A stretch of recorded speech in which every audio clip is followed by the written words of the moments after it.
The following talk is offered freely to ensure that no one is ever denied access to these practices and to these teachings. If you feel inspired to make a donation to support this offering, you can go to my website at jonathanfoust.com. While you're there, you can also sign up for a monthly newsletter designed to support you in your practice. Thank you, and enjoy.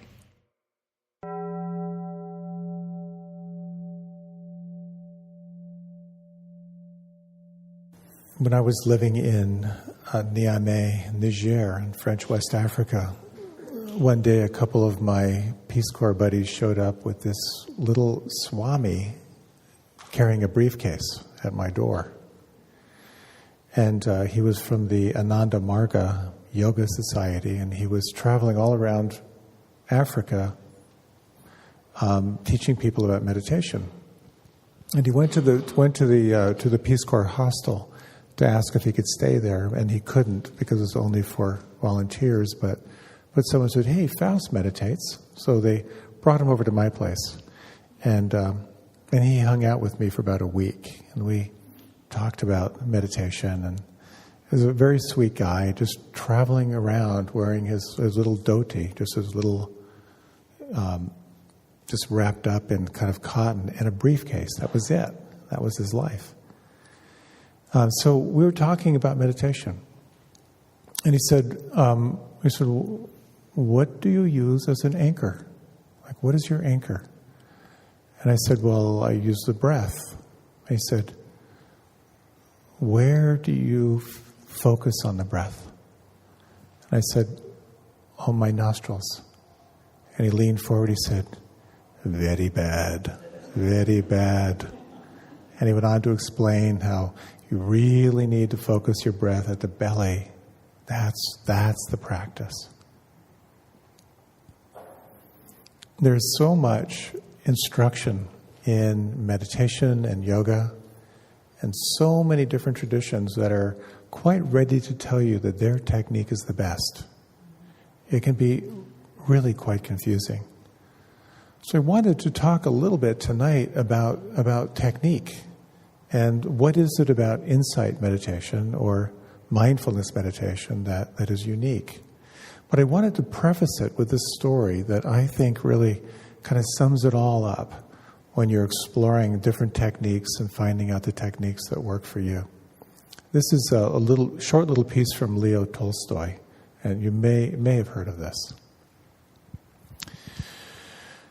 A bishop and several pilgrims are traveling on a fishing boat from Archangel to the Solovetssk monastery.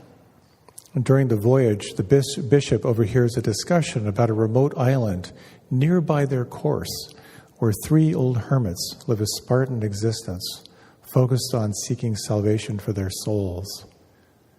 Inquiring about the hermits, the bishop finds that several of the fishermen claim to have seen the hermits once. The bishop then informs the captain that he wishes to visit the island. The captain seeks to dissuade him by saying, "The old men are not worth your pains. I've heard they're foolish old fellows who understand nothing and never speak a word." The bishop insists, and the captain steers the ship toward the island. And the bishop subsequently sets off in a rowboat to visit. He's met ashore by 3 hermits. The bishop informs the hermits that he has heard of them and of their search for salvation. He inquires how they are seeking salvation and serving God, but the hermits say they do not know how, only that they pray, simply saying, "3 are ye, 3 are we, have mercy upon us."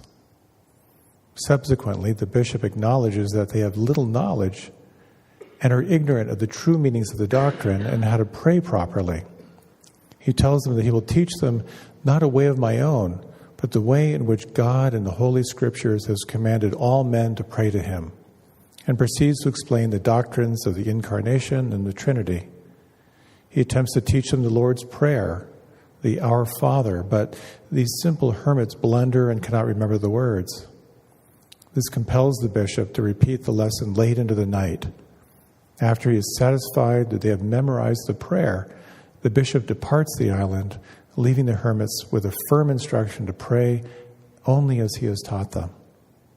The bishop then returns to the fisherman's vessel, anchored offshore in the rowboat, and continues his voyage. While on board, the bishop notices that their vessel is being followed.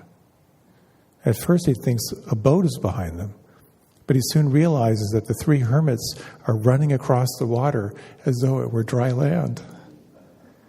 The hermits catch up to the vessel as the captain stops the boat and inform the bishop, "We have forgotten your teaching, servant of God. As long as we kept repeating it, we remembered, but when we stopped saying it for a time, a word dropped out, and now it's all gone to pieces. We can remember nothing of it. Teach us again." Well, the bishop is humbled and replies to the hermits, "Your own prayer will reach the Lord. It is not for me to teach you. Pray for us." After this, the hermits turn around and walk back to their island. Isn't that a great little story? And the bottom line, at least in my experience over quite a few decades of practice, is that there's one factor that transcends any technique, no matter what the technique, and that is sincerity. It's the highest quality that you can cultivate in any practice, in any moment. So as you explore different techniques, sincerity is what's going to fuel your practice more than any technique that you're taught. After I was in the Peace Corps, I stumbled into an ashram, and as many of you know, I lived there for a couple decades, and for a couple of years I was the president of this organization, and I once got a call from a magazine that was focused on high fashion, and this was many years ago, like 15 years ago, and a reporter said, "Are you aware that Donna Karan, is that how you pronounce it? Donna Karan has just produced a $300 yoga mat bag. You know, could you react to that?" And I knew the reaction they wanted. And so I said, "I think it's great. If a $300 yoga mat bag is going to get someone practicing that's going to change their life, I'm all for it." There's kind of a reductionism of yoga, that this very sophisticated philosophy of transformation has been reduced to tighten up your butt in a yoga studio. And in the same way as the meditation wave is hitting, there's something like that happening too. Meditation is now hitting kind of a critical mass. There's a level of acceptance in our culture that's been unprecedented. I think in large part due to the scientific studies that have proved how transformational and how valid it is. But now that there's money to be made in meditation, maybe you've noticed there are apps, there are teacher trainings, there are web courses, there are personal meditation coaches, there are meditation supply websites. There's a new book coming out every 3 days, if you haven't noticed. And so it's sort of transformed, or has the possibility of transforming from this technique, which can dramatically increase your capacity for happiness, that can dramatically increase your clarity of mind. It can also be seen as a way of getting an edge on your competition by being more mindful than they are. You may recall that joke of someone who said, I used to be arrogant, but now that I'm practicing mindfulness, I think I'm like the most humble person that ever existed.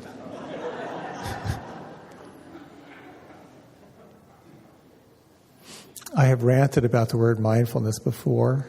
I really don't like the word mindfulness because there's no mind in mindfulness and there's no heart in mindfulness, in the word mindfulness. So my translation is non-judging awareness. What you're cultivating is your capacity to observe without judgment. And when you can do that, applying it internally or externally, new possibilities open where they did not exist before. So what I'd like to talk about tonight is a little bit about, well, what is mindfulness? And I'd like to talk about some of the techniques that kind of fall under the category of mindfulness, because it's not just one technique. Part of the practice is to find the practices that most work for you. So I'll talk a little bit about how to use anchors in your practice. The body scan technique can be very, very helpful. Lots of different variations as to how you can practice that. And to talk a little bit about loving kindness and that form of practice. So when it comes to what it means to be aware, it's really fascinating exploration. And I'd like to share with you an oldie but a goodie. As I've said, I really try not to tell the same joke, maybe only once a year. So I think it's been at least a year on this story. This is an old classic. So you can chant along with it if you know the story. It's a story about a Michigan woman and her family are vacationing in a small New England town where Paul Newman and his family often visited. One Sunday morning, the woman got up to take a long walk. And after a brisk 5-mile hike, she decided to treat herself to a double-dip chocolate ice cream cone.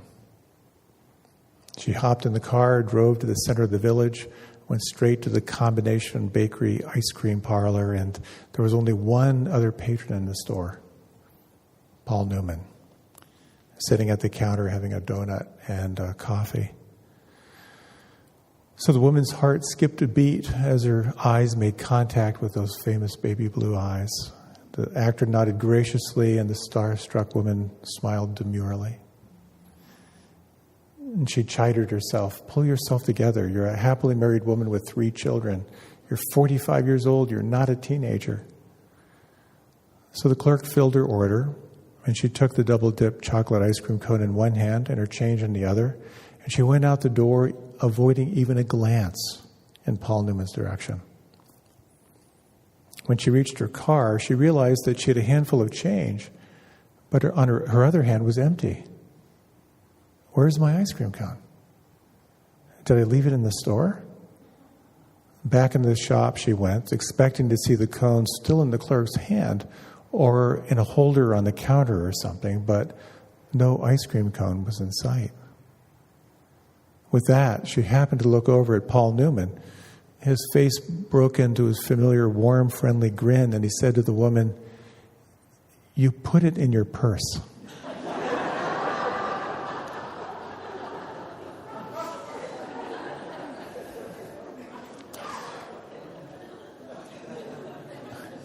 So we all know what it's like to not be aware.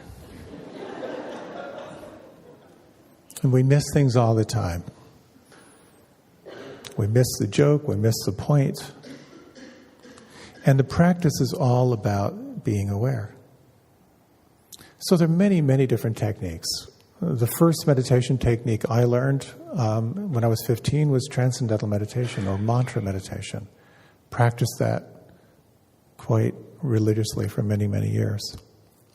When you practice mantra meditation, such as transcendental meditation or Christian contemplative prayer or any of the yogic techniques, you repeat a mantra or a phrase over and over and over again.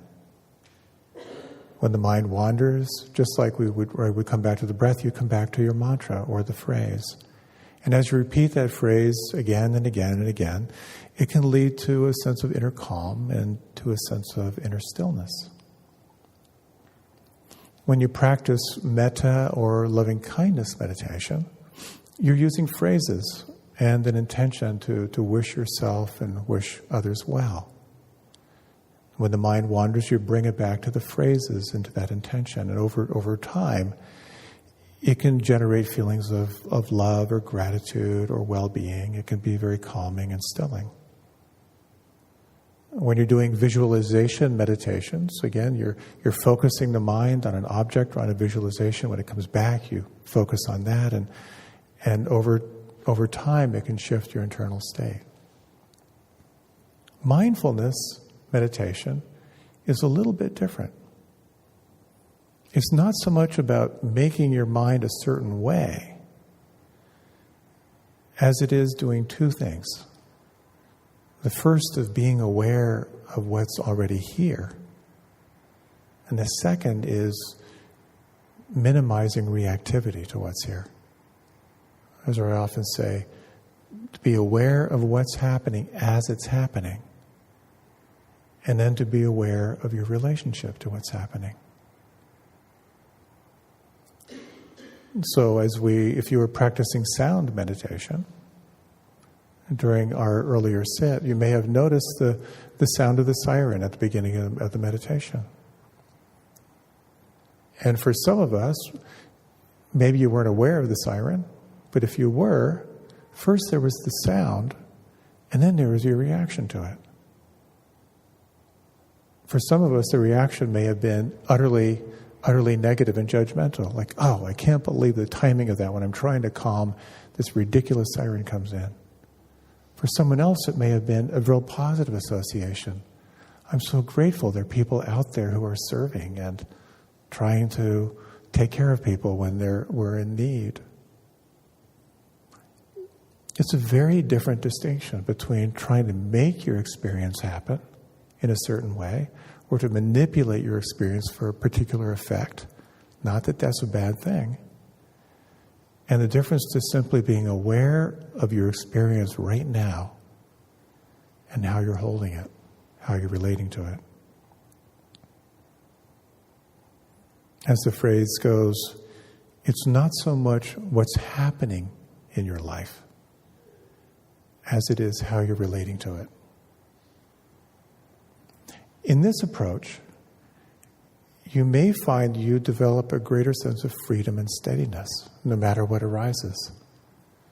As your capacity to be present to what is happening gets sharper and more clearer, you then begin to see all of your reactive patterns. All of your conditioning becomes more and more present to you. And you realize that you have options. In that moment between stimulus and response, new possibilities can arise.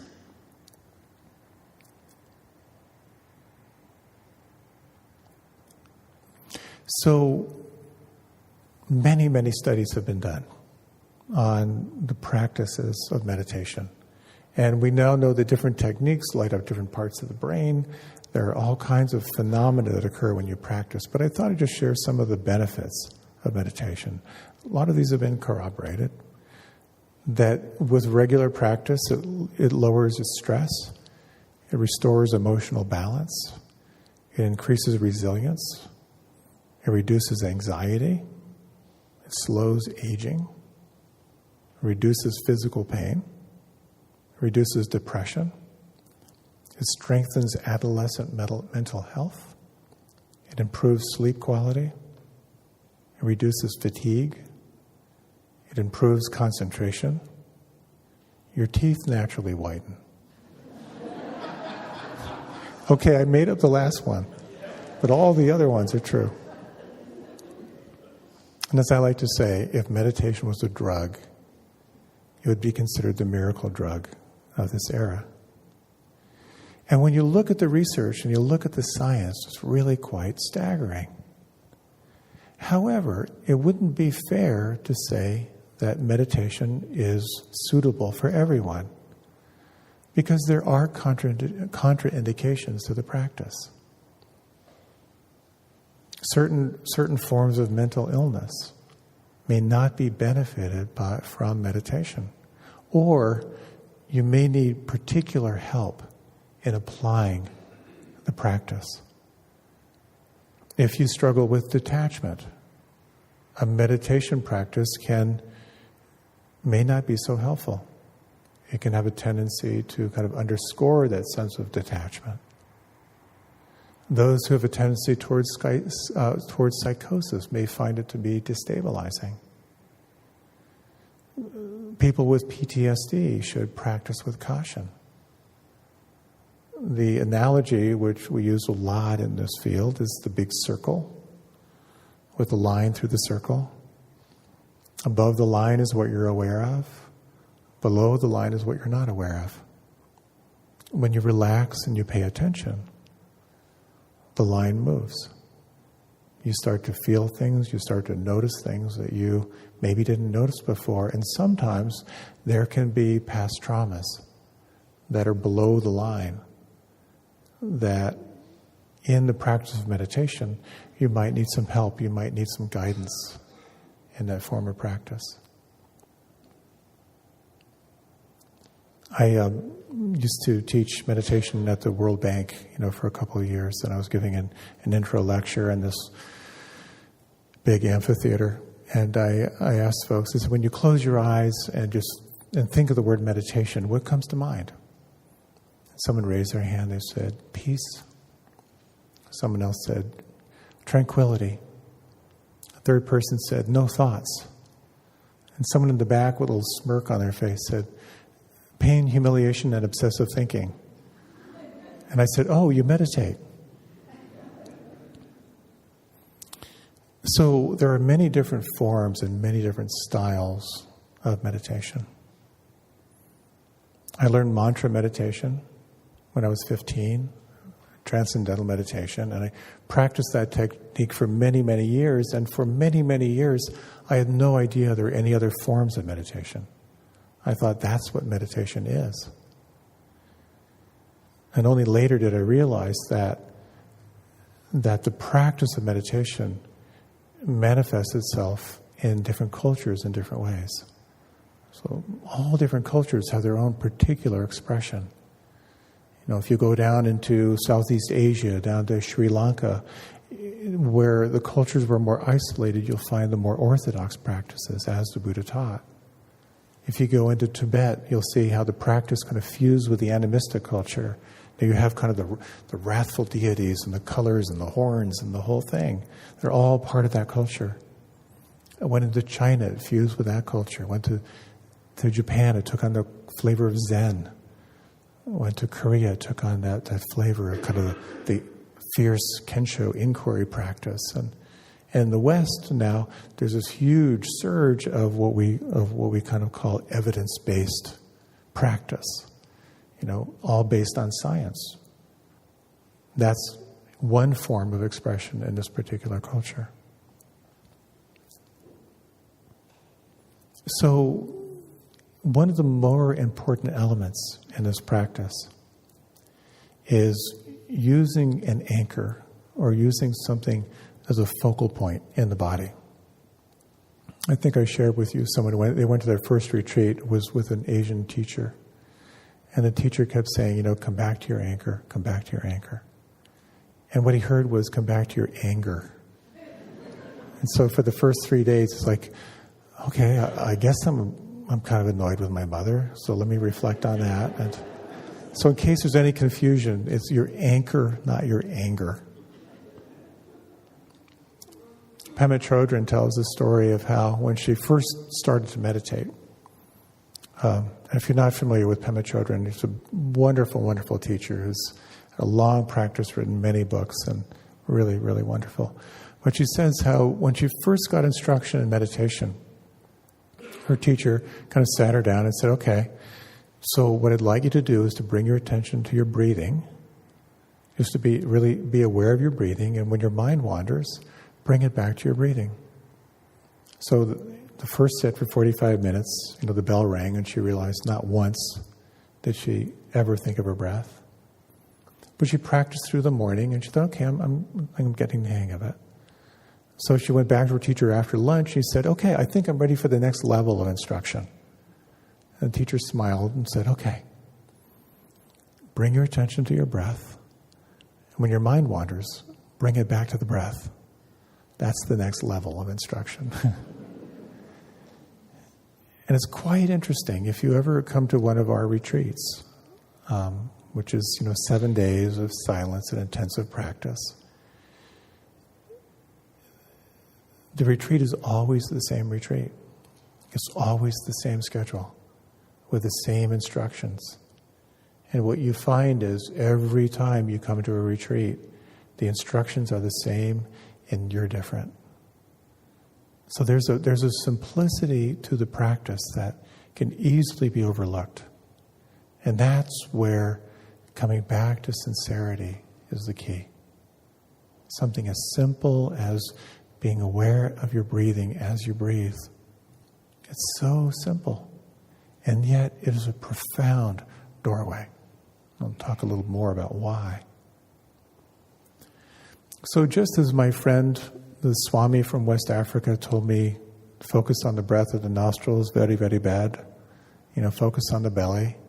You'll find different traditions that will give you different instructions. And as I've often said, quoting Jason Siff, who wrote the book Unlearning Meditation, you can get instruction in one meditative tradition and find in another meditative tradition exactly the opposite instruction. And it's absolutely true. In the tradition of insight or mindfulness or vipassana meditation, as we do here, the invitation is to close your eyes.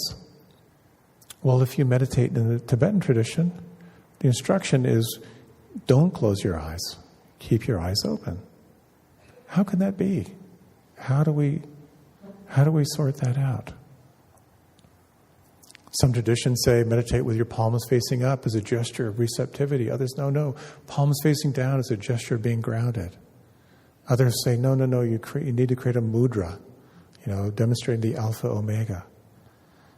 And as I shared when I was meditating in West Africa, I would meditate with my elbows way out to the side, so the sweat would drip off my elbows and not down into my lap. So the bottom line, I think, is to experiment and evaluate. One of the most powerful things I ran across through this lens of Buddhist psychology is when the Buddha said, no one is going to save you. You have to take responsibility for your own awakening. That's a pretty radical statement. And what that means is you have to take responsibility for your own experience, which means, as the Buddha said, try something on and then ruthlessly evaluate. Did this cultivate a more wholesome state or a less wholesome state? And evaluate from there. It's one of the things I love about this particular tradition is that this is not a path of blind faith. This is a path of verified faith, where you actually embrace doubt and skepticism to really realize for yourself what is true. As the Buddha repeatedly said, do not believe a word of what I'm telling you. Verify for yourself if this is true. So, different traditions will tell you different things, but the breath is a very powerful tool. Some of the variations that we explored today with the breath. In the beginning, we explored the willful form of breath. And you may have noticed that when you breathe in slow and full and deep and smooth, it can have a very profound effect. It can kick in a sense of absorption when you're doing that form of breath. So I often like to start my meditation with the breathing in slowly to the count of 4 or 5, exhaling slowly to the count of 4 or 5. It's a way of gathering attention. But in mindfulness or vipassana, you're moving toward an uncontrolled breath. So you're not manipulating the breath at all, but you're simply experiencing the natural flow of breath. And then the question is, well, then where do you focus your attention? And some find more naturally feeling the breath at the septum or at the nostrils feels more natural. For others, there's a sense of feeling the breath in the belly is a little bit more of a natural experience. And a third quality is to just feel the sense of the whole body breathing. Now, there are a few things that you can explore here, and again, this is part of the options that are available to you in this technique. Is you actually have the capacity to zoom in on your experience or to zoom out. And when you zoom in on your experience, it can create a deep sense of concentration. The byproduct of concentration is calming. When you zoom out, when you zoom out, it gives you more of a sense of foreground and background, where you can feel the breath in the foreground, but in the background, sometimes when you're relaxed and you can pay attention, you get a sense of the flow, of the stream, everything that is changing. So I'd like to offer just a little experiment with the breath, if you like. So if you like, you can close your eyes.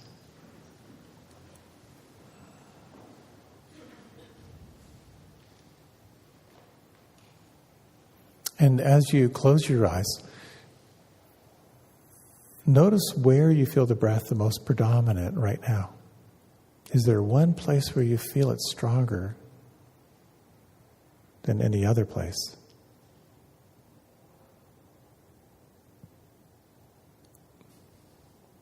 Thich Nhat Hanh offers that as wonderful guidelines. As I breathe in, I'm aware of breathing in. As I breathe out, I am aware of breathing out.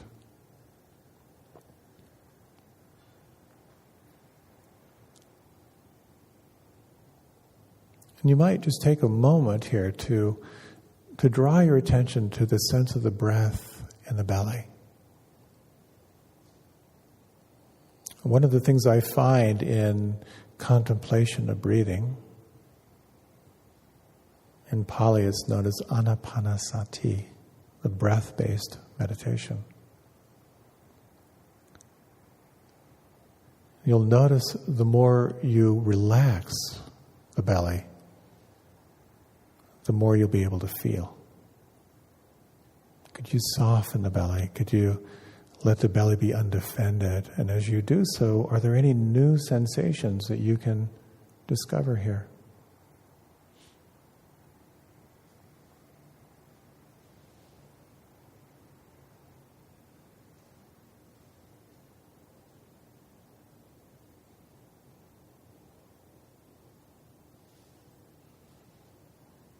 And if you like now, you might shift your attention to the sense of the breath at the nostrils.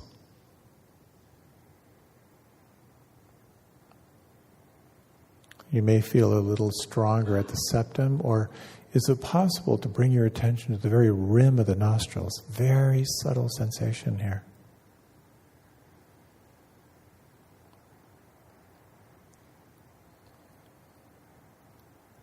Is it possible to detect a temperature differential between the in-breath and the out-breath?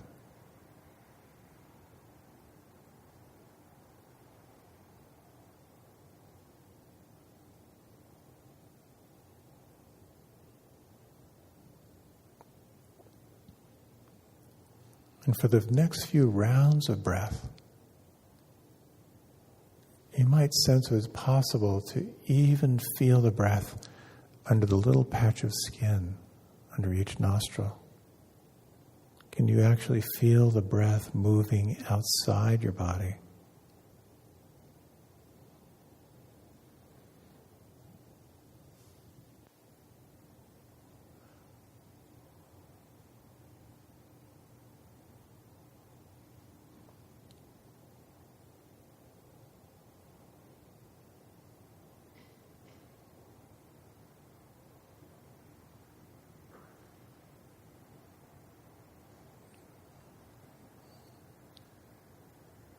Notice the effect.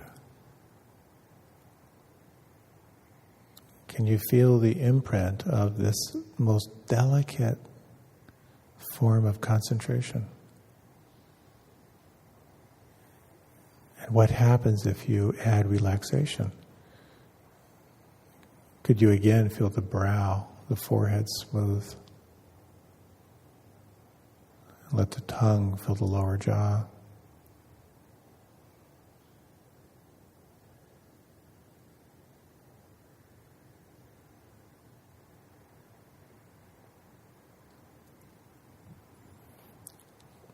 One critical element in insight, meditation is this quality of concentration.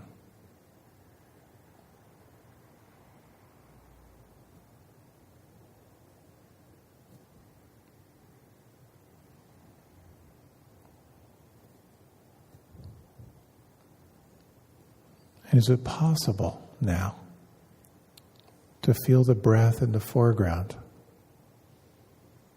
and to sense everything in the background?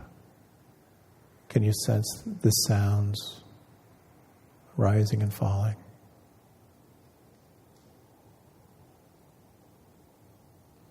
The movement of thoughts, other sensations.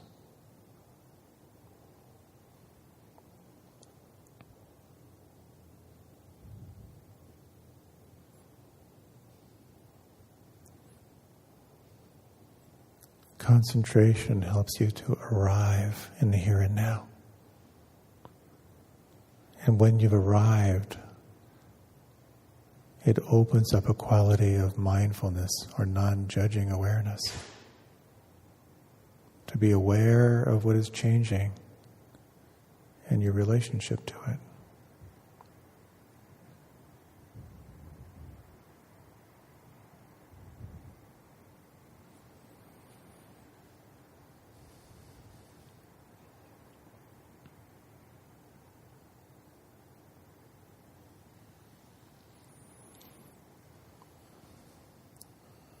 And gently deepening the breath now. And again, just feeling the imprint of these few minutes of internal focus. When you're ready, then you can deepen the breath and you can let your eyes open if you like.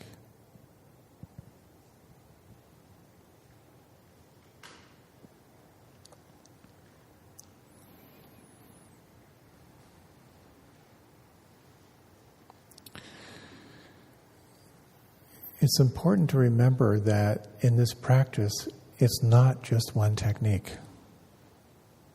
That there are multiple techniques. And for some people, the breath is a very reliable form of practice. It's with you all the time.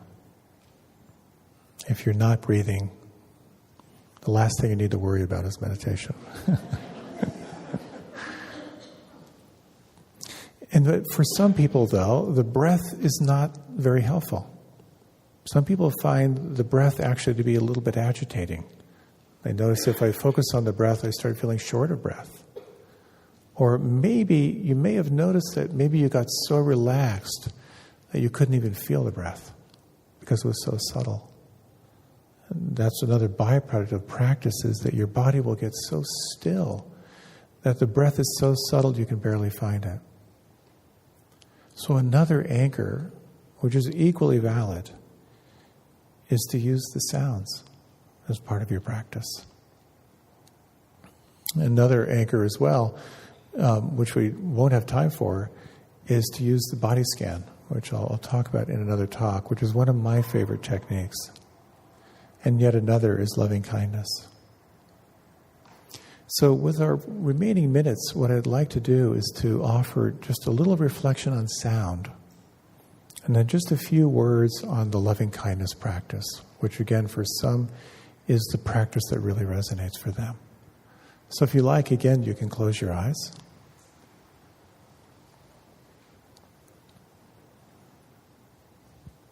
And take a moment, if you wish, to open up the sense door of listening.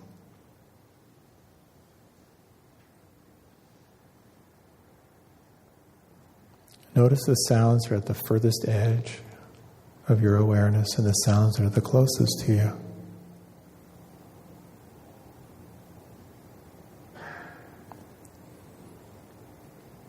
And you may notice that you cannot hear better by trying harder. There's a quality of receiving.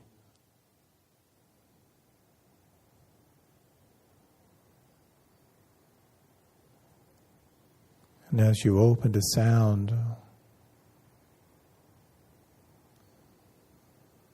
again, can you sense who you are as the one who is aware of the sounds?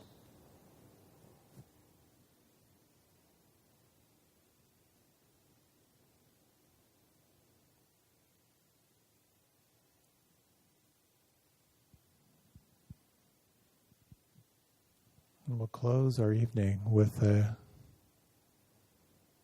reflection on the heart. And you might bring into mind someone you know in your life who is struggling right now. And take a moment to imagine them, to see them. Just to draw their presence a little closer. What do you imagine they are feeling right now?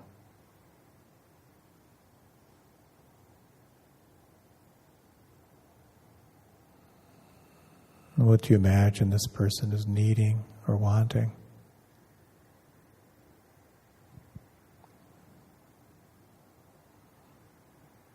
You might reflect, offering these phrases or any variation of these phrases that resonates for you.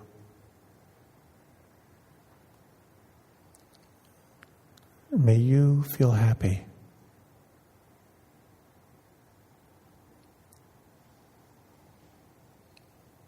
May you feel safe from inner and outer harm.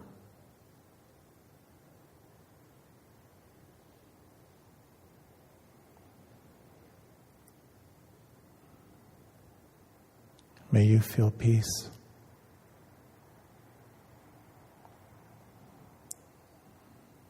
May you feel free from suffering. In these final minutes, imagine that you could offer these blessings.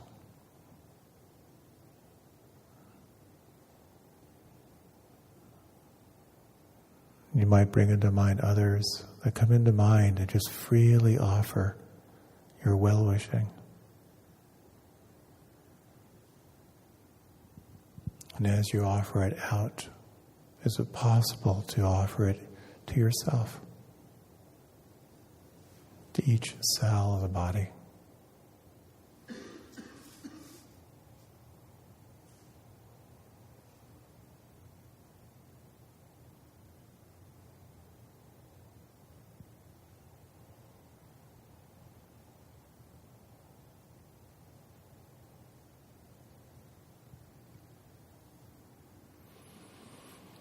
And as you're ready, gently deepening your breath.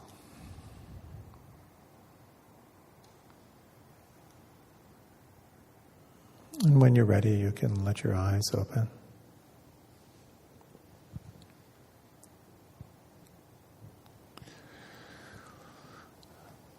Of all the techniques that are out there, from all the different traditions, some corroborated by scientific studies, some not,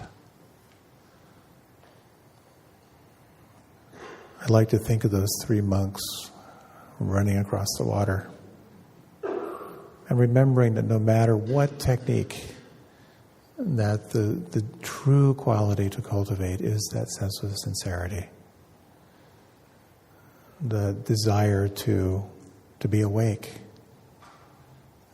the desire to cultivate wisdom, to see clearly, and to cultivate the heart, to cultivate your capacity to have a heart that is available and ready for everything.